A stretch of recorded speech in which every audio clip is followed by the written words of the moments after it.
Usai dituduh ikut makan uang asuransi, Puput sindir netter otak toksik.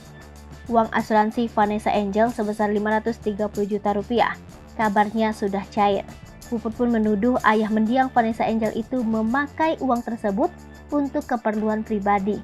Melalui unggahan Instagram Story, Puput mengatakan ia tidak menggunakan uang asuransi tersebut.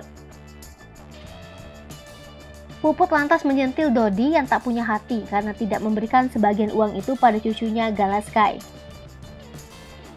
Netter malah masih curiga Puput dan menyinggung soal dia ikut foya-foya.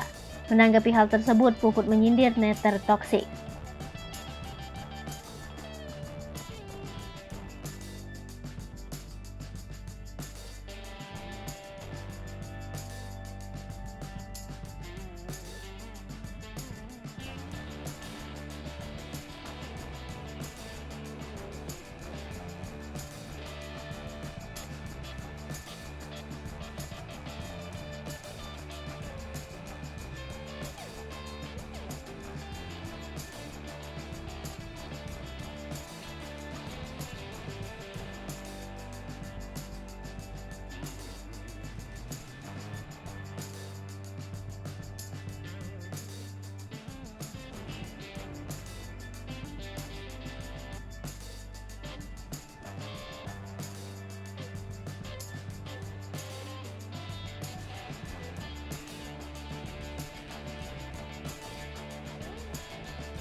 Hai pemirsa Sri Popo TV, jangan lupa komen, like, dan subscribe, serta tonton terus berita-berita terupdate lainnya ya.